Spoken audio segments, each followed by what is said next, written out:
It was a calm morning in Ouagadougou, the heart of Burkina Faso, where the sun rose gently over the bustling capital. Inside the presidential palace, Ibrahim Traoré sat at his desk, surrounded by stacks of reports. He was a man of focus, his mind fixed on the future of his country. The documents before him detailed the progress of his land reform policies, a bold initiative that was already changing lives in rural villages.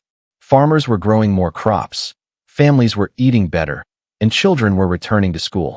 These were the numbers that mattered to him, proof that Burkina Faso could stand on its own. As he scribbled notes, his assistant, Marie, burst into the room, her face lit with excitement. She clutched a tablet, her steps quick and purposeful. "Mr. President," she said, barely containing her enthusiasm, "you need to see this right now." Traore looked up, his brow furrowed with curiosity. Marie was not one to interrupt without good reason. "What is it, Marie?" he asked, setting his pen down. "It's Jasmine Crockett," she replied, handing him the tablet. "She's an American congresswoman, and she just gave a speech in the United States Congress. She mentioned you, sir." Traore's eyes narrowed. Jasmine Crockett? He had heard of her, a fierce advocate for justice, known for speaking truth to power. But why would she talk about him, a leader from a small African nation, in the halls of American power? He took the tablet and pressed play. The video showed Jasmine Crockett standing at a podium, her voice strong and clear. She held papers in her hand, but her words carried the weight of conviction. "Today," she said, looking straight ahead, "I want to talk about a leader who is showing the world what true change looks like." In Burkina Faso, President Ibrahim Traoré is proving that sovereignty is not just a word, it's a way of life. He's building solutions that come from his people, not from Western blueprints. And he's doing it with dignity. Traoré leaned back in his chair, stunned. The room seemed to grow quieter as Jasmine's words sank in. She went on, her voice rising with passion. "While many leaders make promises, Traoré delivers results. He's showing that Africa doesn't need saving, it needs respect. And that's a lesson we all need to learn."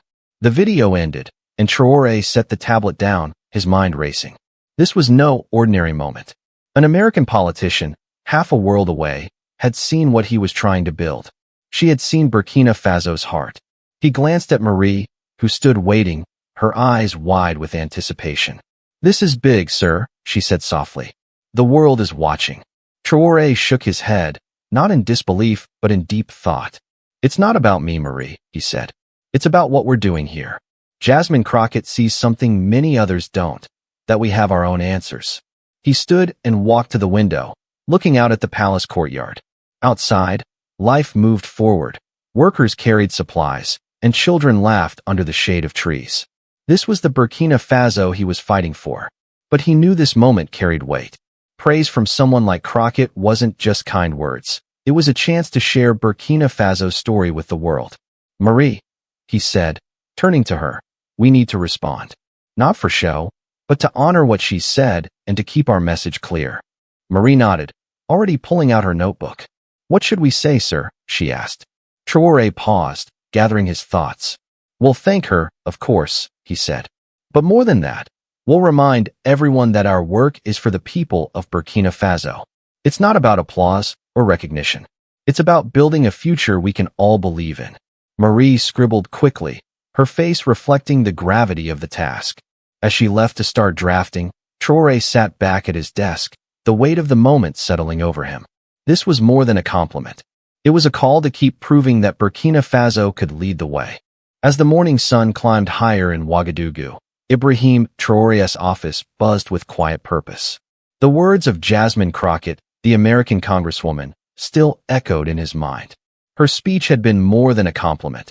It was a spotlight on Burkina Faso's journey. Traoré knew he had to respond, not just to be polite, but to seize this moment to share his country's vision. He called Marie back into the room, his voice steady but filled with resolve. "Let's get to work," he said. "This statement needs to be right. It's not just for Congresswoman Crockett. It's for the world."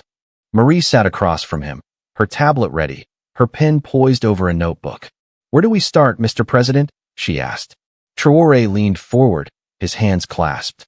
"We start with gratitude," he said. "She's given us a platform, and we honor that. But we don't stop there. We make it clear that our work is for the people of Burkina Faso. Our land reforms, our schools, our farms, these are not for praise. They're for our future. Marie nodded, jotting down his words, her face lit with determination. Over the next few hours, Traore and his team crafted the statement with care. Every word mattered. Traore wanted it to be humble yet strong, reflecting the spirit of his people. He paced the room, pausing to share ideas. "Let's talk about sovereignty," he said at one point. "Not as a slogan, but as a choice. We're choosing to trust our farmers, our teachers, our communities." That's what Congresswoman Crockett saw. His team listened closely, weaving his thoughts into a message that felt both personal and universal. By late afternoon, the draft was ready. Traore read it aloud, his voice calm but firm. "To Congresswoman Jasmine Crockett, I extend my heartfelt thanks for your kind words," he began. "Your recognition of Burkina Faso's efforts means more than you know. But I must say this. Our work is not about seeking approval. It is about building a nation where every child can dream, every farmer can thrive, and every community can stand tall. Sovereignty is our path, and dignity is our goal. We are proving that Africa has its own answers, and we will keep proving it, not for the world's applause, but for our people's future." He paused, looking at Marie. "What do you think?" he asked. Marie smiled, her eyes bright. "It's perfect, sir," she said. "It's you, and it's us." Traore nodded, satisfied. The statement was set for a press conference the next day. But even as they finalized the text, word of Crockett's speech was spreading. In Ouagadougou's markets, people whispered about the American who had praised their president. On social media, hashtags like #RespectAfrica and #BurkinaRising began to trend. Young people posted videos, proudly sharing stories of new schools and thriving farms. The world was starting to notice. Across the ocean, Jasmine Crockett's speech was sparking debates. In the United States, some praised her for highlighting African leadership, but others were skeptical. On a television talk show, a commentator questioned her words. "Burkina Faso's ideas sound nice," he said, "but can they really work without international help?" Crockett, undeterred, responded in a live interview. "I'm not saying they have no challenges," she said, her voice steady. "I'm saying they're showing us something powerful, solutions that come from the people themselves. That's what Ibrahim Traoré is doing, and we should pay attention." Back in Burkina Faso, Traoré followed these discussions from afar. He wasn't surprised by the doubts. Skepticism was nothing new. But he was moved by Crockett's resolve. She was standing by her words, just as he was standing by his people. As night fell, he sat alone in his office, reflecting. This moment was a gift, but it was also a challenge. The world's eyes were on Burkina Faso, and he had to keep delivering. "We're just beginning," he said to himself, "and we'll show them what we can do." The next morning, the presidential palace in Ouagadougou was alive with anticipation. Journalists from Burkina Faso and beyond filled the press room, their notebooks and cameras ready. Ibrahim Traoré's response to Jasmine Crockett's speech had become the talk of the nation, and everyone wanted to hear what he would say. Traoré stood at the podium, his expression calm but resolute. He wore traditional Burkinabe clothing, a quiet nod to the culture he was fighting to uplift. The room hushed as he began to speak. "Ladies and gentlemen," he said, his voice steady and warm. "Yesterday, I was deeply honored to hear the words of Congresswoman Jasmine Crockett. She spoke about our work here in Burkina Faso, and for that, I want to offer my sincere thanks." He paused, letting the words settle. "But let me be clear. What we are building is not for praise or recognition. It is for the people of this country. Our land reforms, our schools, our communities, these are the heart of our mission. We are choosing sovereignty, not because it's easy, but because it's right. And we are choosing dignity, because it's what our people deserve." The room was silent, every word carrying weight. Traoré continued, his tone growing stronger. "Congresswoman Crockett spoke of leadership and respect, and I agree with her. Sovereignty means making choices that reflect the dreams of our people. Dignity means standing tall, not because others approve, but because we know our worth. Burkina Faso is showing the world that we have our own solutions, and we will keep moving forward, step by step, for as long as it takes." He ended with a quiet promise. "This is our path, and we will walk it together." The applause was immediate, loud, and heartfelt. Local journalists clapped with pride, while international reporters scribbled furiously, capturing every word. As Traore stepped down, questions came fast. A European journalist raised his hand.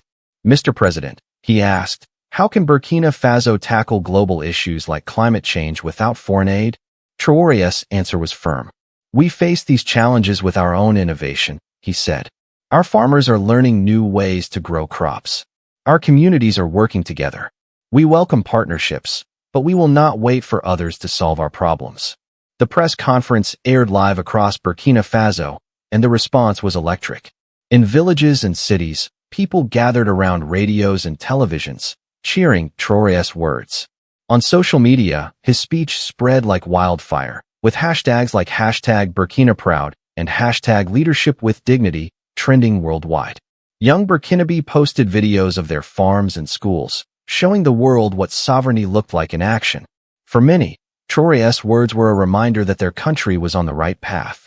In rural areas, the impact of his policies was already clear. Awa, a farmer in a small village, stood proudly on her land, now lush with corn and beans.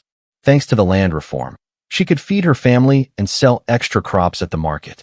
"This is what the president means," she told a local reporter. "He gave us the tools, and we're building our future." In another village, children like Mamadou wore new school uniforms, their faces bright with hope. "I'm learning to read," Mamadou said, clutching a book.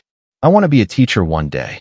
Across the Atlantic, Jasmine Crockett watched the press conference online, her heart swelling with respect. During a radio interview later that day, she was asked about Traore's response.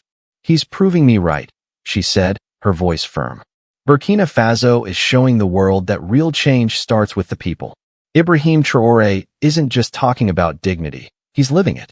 Her words added fuel to the global conversation, with supporters praising her boldness and critics questioning whether Burkina Faso's model could last. Back in Ouagadougou, Traoré returned to his office, the weight of the day settling over him. He knew the applause was fleeting, but the work was forever. "We've started something," he told Marie, his voice quiet but determined. "Now we have to keep going." In the days following Ibrahim Traoré's press conference, Burkina Faso felt like a nation reborn with purpose. His words, sparked by Jasmine Crockett's unexpected praise, had ignited a fire of pride and determination. From the dusty streets of Ouagadougou to the farthest rural villages, people spoke of sovereignty and dignity with a new sense of ownership. Traoré's message was clear: Burkina Faso's future was in the hands of its people, and they were ready to shape it. The impact rippled far beyond the country's borders. Across Africa, leaders and citizens took notice. In Nigeria, a group of young activists launched a campaign called Trust Our Roots, inspired by Traoré's focus on local solutions. They raised funds to support farmers with tools and training, echoing Burkina Faso's land reforms. In Ghana, students organized debates about self-sufficiency, sharing Traoré's speech online. "He's showing us what's possible," one student said in a viral video. "Africa can lead, not follow." Traoré's vision was becoming a spark for a continent tired of being underestimated. Back in Burkina Faso, Traoré's team worked tirelessly to keep the momentum going. The Minister of Agriculture partnered with local universities to teach farmers new techniques for growing crops in harsh climates. In one village, a young woman named Fatou learned how to use drip irrigation, turning her dry plot into a thriving garden. "I used to pray for rain," she said, holding a basket of tomatoes. "Now I make my own miracles." Stories like hers spread, proving that Traoré's policies were more than ideas. They were changing lives. Marie, Traoré's assistant, coordinated efforts to bring basic resources to remote areas. New wells brought clean water to families who had never had it before. Solar panels powered small clinics, where children like Malik, once sick with fever, now received care. "We're not waiting for the world to help us," Marie told a group of volunteers. "We're helping ourselves." Every step forward felt like a victory, a testament to the power of community and determination. The global conversation, meanwhile, grew louder. Jasmine Crockett's speech and Traoré's response were debated on television shows, podcasts, and social media. In the United States, Crockett faced more questions. During a panel discussion, a critic argued, "Burkina Faso's plans are inspiring, but they're too small to handle big problems like global trade. Crockett didn't flinch. Small doesn't mean weak, she said. Traore's strength is in his people. They're building something real, and that's more powerful than any trade deal. Her words won cheers from many, especially young Africans watching online. In Burkina Faso, Traore followed these debates, but kept his focus on the ground. He visited a rural school where children, thanks to new resources, now had books and desks. A girl named Adama, her eyes bright with ambition, shared her dream. "I want to be an engineer," she said, showing Traore a notebook filled with drawings of water pumps. "I'll help our farms grow." Traore knelt beside her, his voice gentle. "You're already helping, Adama," he said. "Your dreams are our future." Her smile stayed with him, a reminder of why he pushed so hard. The world's attention brought challenges, too. Some international organizations questioned whether Burkina Faso could sustain its growth without foreign aid. Traore welcomed the scrutiny. "Let them watch," he told his team. "We'll show them what we can do." He doubled down on regional cooperation, meeting with leaders from Mali and Niger to share ideas on sustainable farming. "Our strength is in unity," he said during one meeting. "Together, we can build an Africa that stands tall." As weeks passed, Burkina Faso's story became a symbol of hope. Social media buzzed with hashtags like #AfricaLeads and #DignitYinAction. People shared photos of new wells, thriving markets, and children in school. Traore knew the journey was far from over, but he felt a quiet pride. "This is just the start," he told Marie one evening, looking over reports of progress. "We're building something no one can take away." The world was watching, but Burkina Faso was moving forward for itself. Months after Jasmine Crockett'S speech, Burkina Faso stood prouder than ever. Ibrahim Traoré's response had not only honored her words, but had turned a moment of recognition into a movement of self-belief. To celebrate the progress of his policies, a special ceremony was planned in Ouagadougou. People from across the country gathered, farmers whose lands now bloomed, children who carried new books to school, and teachers who saw hope in their students' eyes. The event was a chance to honor the people who were making Burkina Faso's vision real. Traoré took the stage, his voice thick with emotion as he spoke. "Today, we are not here to celebrate policies or speeches," he said. "We are here to honor you, the farmers, the students, the workers who build this nation every day. You are the heart of Burkina Faso, and your strength is our future." He paused, letting his words sink in. When Congresswoman Jasmine Crockett spoke of our work, she saw what we already knew, that our people have the power to shape their own destiny. And we are proving it. He turned his thoughts to Crockett, speaking as if she could hear him across the ocean. "Ms. Crockett, your words gave us a platform, and for that, we are grateful. But our true victory is in the small moments. The child who learns, the family who eats, the community that thrives. This is what sovereignty means. This is what dignity looks like." The crowd erupted in applause, their cheers echoing with pride. For many, this was more than a ceremony. It was a promise kept. The stories shared that day were powerful. A farmer named Suleiman spoke of how land reform had given him a new start. "I used to struggle to feed my children," he said. "Now, my farm grows enough to share with my neighbors." A young girl, Fatima, held up a drawing she'd made of her village's new well. "We don't walk miles for water anymore," she said, her voice bold. "We have time to play and study." Each story was a thread in the tapestry of Burkina Faso's progress, woven by the hands of its people. Across the world, the ceremony was broadcast live, and social media lit up with support. Hashtags like #BurkinaShines and #PeoplePower spread, alongside videos of the event. In the United States, Jasmine Crockett watched with admiration. During an international conference on development, she took the stage to speak again about Burkina Faso. "Ibrahim Traoré is doing something rare," she said, her voice steady. "He's not chasing headlines or handouts. He's building a nation that trusts its own people. That's leadership we should all learn from." Her words earned a standing ovation, especially from African delegates who saw Traoré as a beacon of hope. But not everyone was convinced. Some Western analysts argued that Burkina Faso's reliance on local resources was risky. "What happens when droughts hit?" one commentator asked on a news program. Crockett, in a follow-up interview, pushed back. "They're already preparing for droughts with smart farming techniques," she said. Traore's not ignoring challenges. He's facing them head-on. That's why his people believe in him. Her defense kept the conversation alive, challenging old ideas about what Africa could achieve. In Burkina Faso, Traore remained focused on the work ahead. He visited a newly built training center where farmers learned to use solar-powered tools.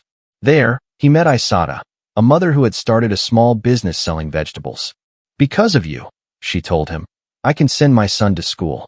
Traore shook his head, smiling. "It's not because of me," he said. "It's because of you. You're the one making this happen."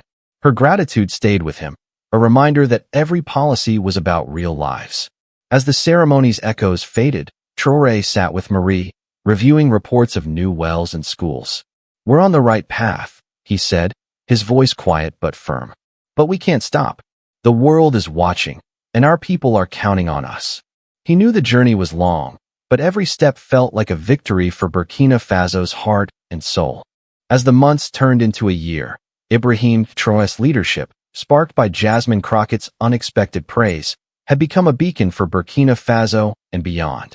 What began as a single speech in the U.S. Congress had grown into a global conversation about sovereignty, dignity, and the power of people to shape their own futures. In Burkina Faso, the changes were undeniable.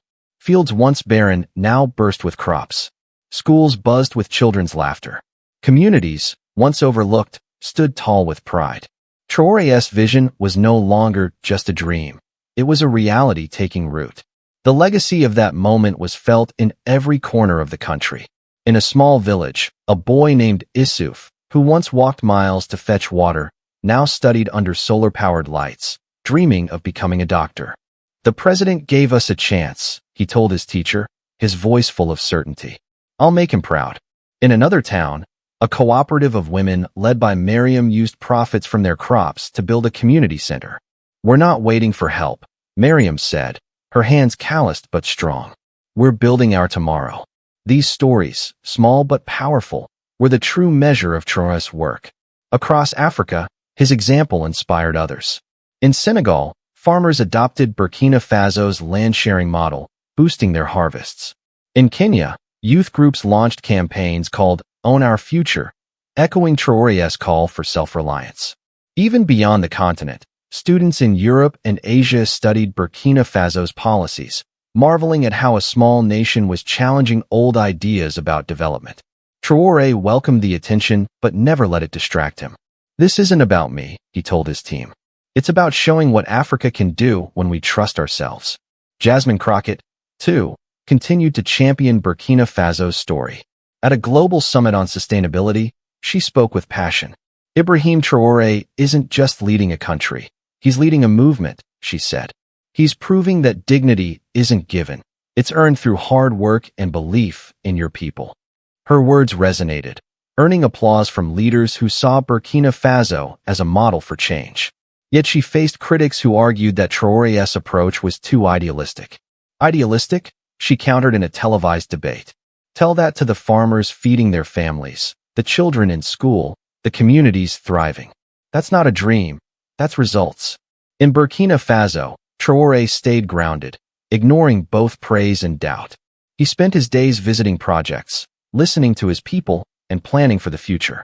During a trip to a newly irrigated farm, he met an elder named Ousmane, who thanked him with tears in his eyes. "You've given us back our pride," Ousmane said, gripping Traoré's hand. Traoré shook his head.